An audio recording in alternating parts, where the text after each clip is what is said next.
Sir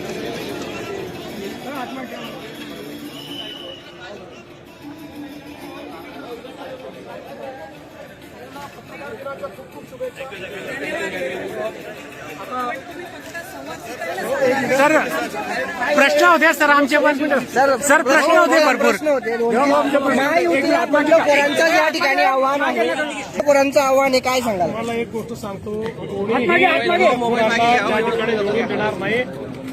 लोक महायुतीच्या पाठीशी आहेत, बंडखोरांना कोणी निवडून देणार? भाऊ घराणेशाहीच्या भाऊ एक मिनिट. परंतु त्यांच्या दर्जाचा प्रश्न आहे, काही थर्ड पार्टी ऑडिट करून काही जबाबदारी निश्चित होईल का साहेब? अशा प्रकारे जर कुठे दर्जाचा प्रश्न असेल तर त्याची सुधारणा निश्चित केली जाईल. पण केवळ आरोपाकरता आरोप असतील तर मात्र त्याच्याकडे लक्ष दिलं जाणार नाही. भाऊ घराणेशाहीच्या विरोधात आहे आपण, पण इथं घराणेशाहीचं दिसून येते. अनेक उमेदवार जे त्या नेत्यांच्याच घरातले आहेत. असं आहे की महाराष्ट्रात भारतीय जनता पक्षाने एक पॉलिसी ठेवली होती, त्या अंतर्गत आम्ही हा निर्णय केला आणि जवळजवळ सगळीकडे आम्ही अशा पद्धतीनं कुठलेही नवीन उमेदवार दिले नाही. एक दोन ठिकाणी अपवाद झाले, कारण त्या ठिकाणी फॉर्म भरून टाकले होते आणि मग दुसरा वेळेवर अल्टरनेट उमेदवार आम्हाला आणता आला नाही. असं केवळ 2च ठिकाणी घडलेलं आहे, बाकी ठिकाणी आम्ही हे केलेलं नाही. भाऊ आशिष शेलार म्हणतात मात्र आपण जवळच्या शिरपूरची बरोबरी करू शकतो आणि जळगाव शहरातील जी उपनगर आहेत त्यांची जी परिस्थिती आहे ती आजही जैसे आहे. मला एक सांगतो, मी सिंगापूर वगैरे कधी म्हणत नाही.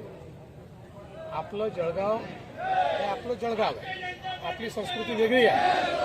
जे काही घडलं जळगावमध्ये ते आमच्या काळातच घडलंय आणि पुढच्या 5 वर्षामध्ये विकसित जळगाव आपल्याला करायचं.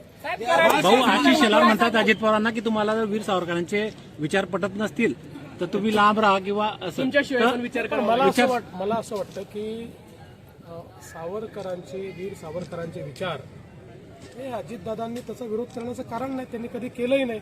म्हणजे मला माहिती नाही त्यांनी केलं असेल तर, आजपर्यंत तरी मी बघितलं नाही. पण हे आमची भूमिका ही पक्की आहे की वीर सावरकरांचा विरोध हा मला मान्य नाही.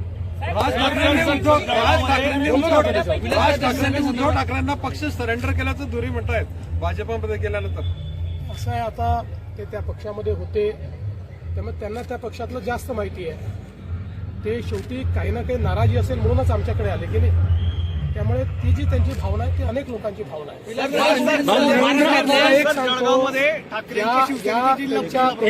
त्यांच्या युतीमध्ये सर्वात जास्त नुकसान हे राज ठाकरेंचं होतं. भाऊ रवींद्र चव्हाण यांच्या विधानावरून चांगलाच गदारोळ होतोय. असं आहे की रवींद्र चव्हाणांनी त्या विधानावर स्पष्टीकरणही दिलेलं आहे, दिलगिरी व्यक्त केलेली आहे. त्यांनी हे स्पष्टपणे सांगितलं आहे की मी फक्त रेकॉर्डबद्दल बोलत होतो की नवीन रेकॉर्ड तयार करा, बाकी विलासरावांच्या बद्दल या महाराष्ट्रात पक्षविरहित सर्वांना आदर आहे. त्यामुळे विलासरावांच्या स्मृती कोणी पुसणार नाही, कोणी पुसू शकत नाही. आम्हाला सगळ्यांना आदर आहे. आम्ही जरी काँग्रेसच्या विरुद्ध लढत असलो तरी देखील विलासरावांच्या संदर्भात आमचं सगळ्यांचं असं मत आहे की महाराष्ट्रातले जे प्रमुख नेते आहेत, ज्यांनी महाराष्ट्रामध्ये उत्तम काम केलं आहे, त्यापैकी एक विलासराव आहेत. आणि हे स्पष्टीकरण रवींद्र चव्हाण साहेबांनी दिलेलं आहे. आणि याच्या पुढे जाऊन कोणीही निवडणुकीच्या काळात दिलगिरी व्यक्त करत नाही, पण त्यांनी दिलगिरी व्यक्त केली आहे कारण त्यांच्या वक्तव्याचा चुकीचा अर्थ निघालेला.